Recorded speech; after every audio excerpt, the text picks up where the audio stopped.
और एक नई वीडियो में आप सबका स्वागत है। आज की इस वीडियो में हम बात करेंगे एनश्योर ट्रेडिंग एप्लीकेशन के बारे में। जी हाँ, इस एप्लीकेशन को किस तरह से यूज करना है, कैसे इसमें लॉगिन होना है और किस तरह से आईडी बनाना है और कैसे इसमें आपका लिंक कैसे जनरेट होगा, कैसे उसको शेयर करना है, कैसे अपना टीम बनाना है और इसमें किस तरह से इनकम करना है। अगर आप अभी तक इस कंपनी के साथ जुड़े हुए हैं तो आप ये वीडियो देख सकते हैं, क्योंकि अगर आपको फ्री में जो कूपन मिला है उस कूपन को किस तरह से यूज करना है ये वीडियो देखेंगे तो आपको कुछ मालूम पड़ेगा। और अपने कूपन के द्वारा ही आप इसमें इनकम करें तो अच्छा रहेगा, क्योंकि अगर इसमें कुछ इन्वेस्ट करते हैं तो फिर आपका पैसे हो सकता है कि इसमें अटक जाए और फिर आपको फिर से बाद में फिर पछताना पड़े। जो आपको फ्री में कूपन मिला है तो वो आपको यूज करें। अगर आप इसमें कुछ इन्वेस्ट करते हैं तो वो आपका मर्जी है और इसमें किसी का लेना देना नहीं है। और हम जो ये वीडियो में आपको बता रहे हैं सिर्फ एक इन्फॉर्मेशन के पर्पज पर हम ये वीडियो बना रहे हैं और आपके सामने में ये वीडियो रख रहे हैं, ताकि आपको जो फ्री वाला कूपन मिला है या फिर आप अपने हिसाब से अपनी मर्जी से अगर इन्वेस्ट करते हैं तो आपका मर्जी है। और यहाँ से किस तरह से इनकम करना है, कैसे और किस तरह से रजिस्ट्रेशन करना है, ये इनकम होता भी है या फिर नहीं है, तो पहले किस तरह से रजिस्ट्रेशन करना है इस वीडियो में आप यहाँ पे देख सकते हैं। तो चलिए इस जूम मीटिंग को हम यहाँ पे स्टार्ट करते हैं और इस वीडियो को देखें, लास्ट तक देखें और मालूम करें कि जो इंसर्ट ट्रेडिंग एप्लीकेशन है उसमें कैसे आपको लॉगिन करना है, कैसे रजिस्ट्रेशन करना है, क्योंकि बहुत सारे लोग का कहना है कि इसमें इनकम हो रहा है। तो चलिए वीडियो को स्टार्ट करते हैं। ये मैंने लॉगिन कर लिया हुआ लॉगिन मैंने कर लिया है। तो जैसे आप एक शॉर्ट ट्रेडिंग के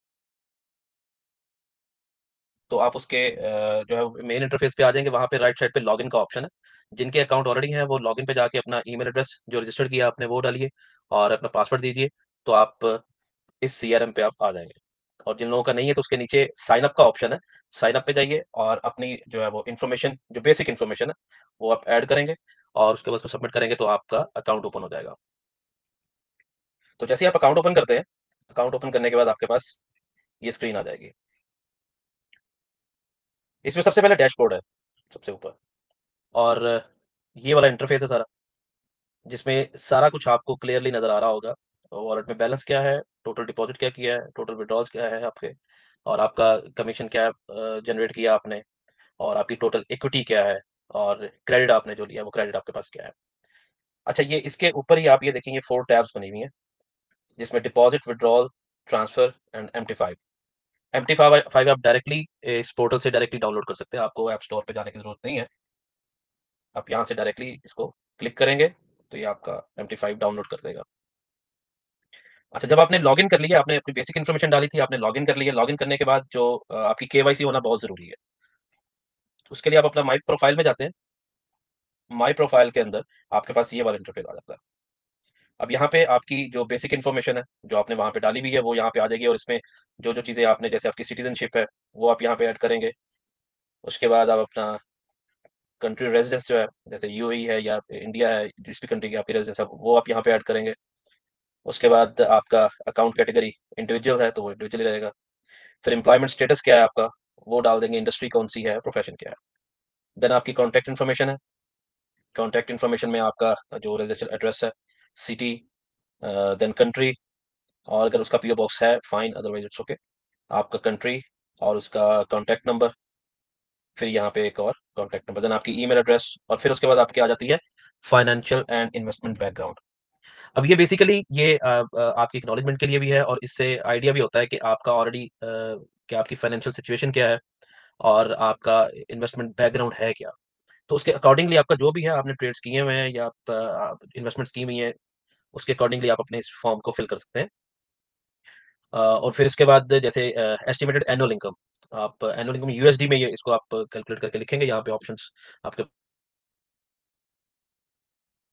अप टू 1000 यूएसडी। तो ये एनुअल इनकम आपने इसमें ऐड करनी होती है। और उसके बाद जो लिक्विड है, आपकी आपकी जो लिक्विड नेटवर्थ है, वो भी ये इसी तरह से यहाँ पे ये ऑप्शंस आपके पास आ रहे स्क्रीन बंद हो गई है। हैं। Risk trading capital. अब आपका रिस्क ट्रेडिंग क्या है, स्क्रीन मतलब नहीं हम, आ रही रजा साहब, स्क्रीन नहीं आ रही। ओह सॉरी, स्क्रीन क्यों नहीं आ रही।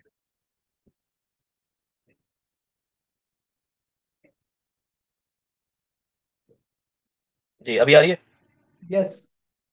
ओके। सॉरी, तो यहाँ पे ये एस्टिमेटेड एनुअल इनकम, उसके बाद लिक्विडिटी, लिक्विड नेट वर्थ आपकी, फिर रिस्क ट्रेडिंग कैपिटल। अब रिस्क ट्रेडिंग कैपिटल का मतलब ये है कि सबका एक अपना-अपना एक रिस्क एपेटाइट होता है कि लेट्स से फॉर एग्जांपल, जैसे आपका हम 2000 से एग्जांपल ले लेते हैं। अगर आपका 2000 है, आपके पास कैपिटल है और इस कैपिटल का आपका रिस्क एपेटाइट है क्या? इसमें से कितना आपको लगता है कि आप रिस्क में डाल सकते हो? तो उसके अकॉर्डिंगली आप यहाँ पे वो amount, let's say for example आप कहते हैं मेरा $500 मेरा रिस्क एपेटाइट है। कि इन केस मार्केट में अनसर्टेनिटीज़ भी होती हैं और उस सिचुएशन में अगर मेरा लॉस भी होता है, तो this amount what I can bear. $500 जो है वो ये मेरा रिस्क एपेटाइट है, इतना तो मैं नुकसान बेयर कर सकता हूँ। तो उसके अकॉर्डिंगली आप यहाँ पे वो अपना रिस्क ट्रेडिंग कैपिटल है वो आप यहाँ पे ऐड कर देंगे। फिर एंटिसिपेटेड जो है वो इनिशियल डिपॉज़िट, जो भी आपका एक एंटिसिपेटेड अमाउंट है इनिशियली जो आपका डिपॉज़िट है, आप वो यहाँ पे ऐड कर देंगे। फिर आपका जो है इन्वेस्टमेंट ऑब्जेक्ट क्या है, कैपिटल ग्रोथ है, स्पेकुलेशंस हैं, इनकम है, हेजिंग है, अदर है। उसके अकॉर्डिंगली आप अपनी इनकम को इन्वेस्टमेंट को देखते हुए आप यहाँ पे ऐड करेंगे। अदर इन्वेस्टमेंट ऑब्जेक्ट अगर कोई है तो आप ऐड कर सकते हैं। सोर्स ऑफ फंड्स, आप जॉबियंस हैं या आप बिज़नेस करते हैं या आपका जो भी सोर्स ऑफ इनकम है, आप यहाँ पे जैसे इन्वेस्टमेंट है, इनहेरिटेंस है, आपकी पेंशन आती है या कुछ और अदर में जाके आप वो भी आप यहाँ पे ऐड कर सकते हैं। फिर ट्रेडिंग एक्सपीरियंस आपका यहाँ पे पता चल जाता है कि आपका स्पॉट फॉरेक्स में मेटल्स में एक्सपीरियंस है क्या? ये ईयर्स का लिखा हुआ है कि आप ईयर्स में यहाँ पे आप सिलेक्ट कर सकते हैं कि आपका कितनी देर का, अगर तो आपका नहीं है तो ऑफ कोर्स वो नन में जाएगा, या 0 टू 1 ईयर का है, 2 ईयर्स का है या अप टू 5 ईयर्स, वो आप यहाँ पे ऐड करेंगे। उसके बाद इसी तरह से आपका फ्यूचर एनर्जीज मेटल्स इंडाइसेस जो फ्यूचर्स के अंदर है, जिनकी एक्सपायरीज भी होती है, आप उसका भी एक्सपीरियंस यहाँ पे आप मेंशन कर सकते हैं। देन शेयर सीएफडीज़ जो इक्विटीज़ वगैरह होती हैं, आप उनका भी ये एक्सपीरियंसेस आप अपने यहाँ पे ऐड कर सकते हैं। ऑप्शंस है, ऑप्शंस भी। देन आपके पास अदर इन्फॉर्मेशन में, डू यू हैव और have you ever held any other account with US? अब ये आप अपनी जिनके अकाउंट्स हैं, जिन्होंने जैसे ये कह रहा है कि आपका कभी आपका अभी करंटली है या आपने कभी भी जो है वो यूएस में अपना अकाउंट ओपन किया है। उसके बाद have you ever been a registered person entity with CFTC, NFA, SEC, FINRA, ये सारी इनमें से किसी पे भी आपके जो है, मेरा ख्याल है यहाँ पे आप जितने भी ये चूँकि अगर आप सब लोग फर्स्ट टाइम हैं और आपका कहीं भी बाहर कोई अकाउंट नहीं है, तो मेरा ख्याल है कि आपको सारे यहाँ पे आपको नो, नो, नो पे सेलेक्ट करना होगा। सो आई थिंक ये किसी का भी नहीं होगा, तो ये आप सिर्फ नो सेलेक्ट करेंगे। जब आप नो सेलेक्ट करेंगे तो आप इसको सबमिट कर देंगे। या ये आपका as it is form fill हो जाएगा। उसके बाद आपके पास आएगी अपलोड डॉक्यूमेंट्स की ऑप्शन। अब अपलोड डॉक्यूमेंट्स के अंदर आपको 2 चीज़ें जो है वो मेनली इसमें रिक्वायर्ड होती हैं। एक आपकी प्रूफ ऑफ आइडेंटिटी और सेकंड आपका प्रूफ ऑफ एड्रेस। अब प्रूफ ऑफ आइडेंटिटी में आप अपना जैसे आपका आधार कार्ड होता है, आपका नेशनल कार्ड होता है, नेशनल आइडेंटिटी होती है, वो ऐड कर सकते हैं आप। और दूसरा आपका प्रूफ ऑफ एड्रेस है, जिसमें आपका लाइक बैंक स्टेटमेंट हो सकता है, इसमें आपका इलेक्ट्रिसिटी बिल हो सकता है, इसमें आपका जो पोस्टपेड का अगर फ़ोन का टेलीफ़ोन का बिल हो सकता है, जिसमें आपके नाम के साथ आपका एड्रेस मेंशन हो। तो ये आप 2 डॉक्यूमेंट्स जो है वो रिक्वायर्ड होते हैं, जो आप यहाँ पे अपलोड कर सकते हैं। एडिशनल में इट्स अप टू यू कि आप अपना एडिशनल डॉक्यूमेंट कोई अपलोड करना चाहते हैं, so you can do that also. तो ये आपकी केवाईसी के लिए बहुत ज़रूरी है, क्योंकि आपका अकाउंट है, you are the only authorized person, आपके अलावा आपके अकाउंट की एक्सेस किसी के पास नहीं होगी। तो ये सिस्टम आपको ही रिकॉग्नाइज़ करेगा, आपके ईमेल के थ्रू और आपके नाम के थ्रू। तो जब आपकी केवाईसी होगी, तो केवाईसी करके वो रिकॉग्नाइज़ करेगा कि ये एक्स-वाई-ज़ेड है और ये इसी की आइडेंटिटी है, इसी का प्रूफ ऑफ एड्रेस है। तो जब आपने डिपॉज़िट सबसे बड़ा एडवांटेज ये है कि जी आपका अगर अकाउंट का मोबाइल गुम हो जाता है या कोई और किसी को ईमेल पासवर्ड पता चल जाता है, तो वो विदाउट, अगर आपकी केवाईसी हुई है तो वो आपके फंड विड्रॉल नहीं कर सकता या आपको किसी भी किस्म का यहाँ पे लॉस नहीं दे सकता। तो ये इसका मेजर एडवांटेज है जो केवाईसी नेसेसरी है। और वैसे भी ये एक बड़ा इंडस्ट्री है इंश्योर्ड की। और इस जितनी भी बड़े इंस्टीट्यूट्स होते हैं, बड़ी इंडस्ट्रीज होती हैं, वहां पे आपकी केवाईसी 100% रिक्वायर्ड होती है। अगर आप एक्सचेंजेस की बात करें तो वहां पे आप छोटा मोटा विड्रॉल तो ले सकते हैं विदाउट केवाईसी, लेकिन बड़ा विड्रॉल लेने के लिए आपको नो योर कस्टमर केवाईसी अपनी करवानी पड़ती है। जी। एग्ज़ैक्टली। तो इसलिए ये आप ही की जो है वो आप ही की फंड्स को और आप ही के अकाउंट को ये सिक्योर करता है। तो अपनी मेक श्योर करें कि आपकी केवाईसी हुई भी है। उसके बाद आपकी यहाँ पे बैंकिंग डिटेल्स हैं। तो यहाँ पे आप अपनी बैंकिंग डिटेल्स यहाँ पे देखें, ऐड बैंक अकाउंट। तो अब देखिए ये चीज़ आपको समझने की बहुत ज़रूरत है। अगर तो देखिए 2 चीज़ें हैं। चैनल जो है वो सेम रखना बहुत ज़रूरी है। आपने लेट्स से अपने बैंक डिपॉज़िट कर रहे हैं, तो आपका विथड्रॉल भी बैंक के थ्रू आएगा। आपने यूएसडीटी से किया है, तो आपका विथड्रॉल यूएसडीटी से आएगा। आपने अपना डेबिट क्रेडिट कार्ड यूज़ किया है, तो वो आपका डिपॉज़िट और विथड्रॉल सेम। इवन आपने कैश में डिपॉज़िट किया है, तो आपका विथड्रॉल भी कैश में आएगा। तो ये यहाँ पे आप अपनी बैंकिंग इन्फॉर्मेशन सारी ऐड कर देते हैं और ऐड करने के बाद आप सेव करेंगे, तो आपकी बैंकिंग डिटेल्स यहाँ पे बैंकिंग ऐड डिटेल हो लेने जाएगी। का पर्पज ये है कि कल को जैसे ही हमारे इसमें पेमेंट गेटवेज लगेंगे, लाइक बैंक्स लगेंगे, तो आपको विड्रॉल जो है आप लेना चाहें तो आप अपने सेम बैंक में भी ले सकते हैं। ये ओके। सो इसके बाद हमारा आ जाता है मैनेज अकाउंट का ऑप्शन। अब मैनेज अकाउंट के अंदर आपके जब आपने अपने अकाउंट ओपन किए हुए हैं, लेट्स से यहाँ पे दो ऑप्शन है आपके पास, ऐड लाइव अकाउंट और ऐड डेमो अकाउंट। तो यहाँ पे आपके पास उसकी डिटेल्स भी आ रही होती है कि आपने अगर स्टैंडर्ड अकाउंट ओपन किया है, तो जैसे मैं यहाँ पे आपको बताता हूँ। ऐड अकाउंट में जाएंगे आप, यहाँ पे एप्लीकेशन जिसके थ्रू आप ट्रेड करेंगे MT5 है, और उसके बाद अकाउंट टाइप आपको सेलेक्ट करनी होगी। 3 अकाउंट्स हैं, जैसे स्टैंडर्ड है, प्रो है, वीआईपी है।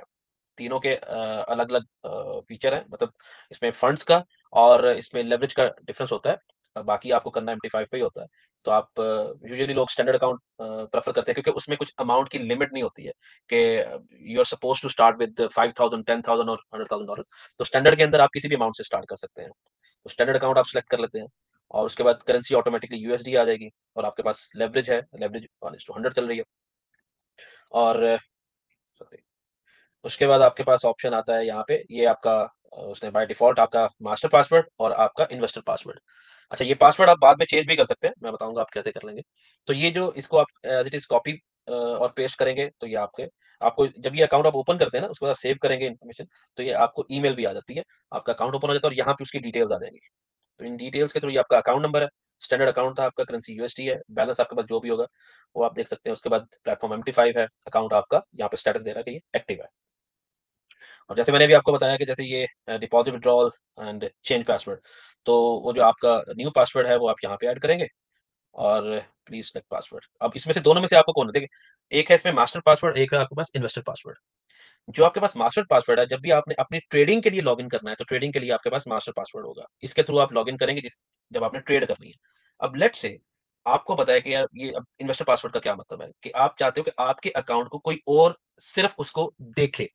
आपके अकाउंट पे आपके पास आपकी कोई मसरूफ़ियत हो सकती है कि एटलीस्ट कोई और बंदा है, आप किसी को एक्सेस देना चाहते हैं कि वो आपके अकाउंट को सिर्फ़ देख सके, उसमें कोई एग्ज़ीक्यूशन ना कर सके, सिर्फ़ उसको देख सके। उसको वॉच करने के लिए आप उसको ये इन्वेस्टर पासवर्ड दे देते हैं, जो आपके पास यहाँ पे आ रहे थे। ये जैसे ये इन्वेस्टर पासवर्ड है, ये मास्टर ये आपकी ट्रेडिंग के लिए है, और ये आपके अगर किसी ने आपका अकाउंट वॉच करना है, और वो एक्सेस भी आप ही देंगे उसको, कि वो अपने मोबाइल पे या सिस्टम पे लॉगिन करके इस इन्वेस्टर पासवर्ड के थ्रू वो आपका अकाउंट देख सकता है। उसके बाद आपकी यहाँ पे ट्रेड्स हैं, जितनी भी आपकी ट्रेड्स होंगी, आपकी लाइव ट्रेड्स चल रही हैं वो बताएगा, आपकी डेमो ट्रेड्स चल रही हैं वो बताएगा। उसके बाद डाउनलाइन ट्रेड्स हैं, नेटवर्क अकाउंट्स हैं, जितने भी आपके नेटवर्क के अकाउंट्स हैं, वो भी सारे आपको यहाँ पे इसके अंदर नज़र आएँगे। इसके बाद आपके पास पार्टनर ट्रांज़ैक्शंस हैं, जो पार्टनर्स की जो ट्रांज़ैक्शन है, वो भी आपके पास वो यहाँ पे दिखाएगा।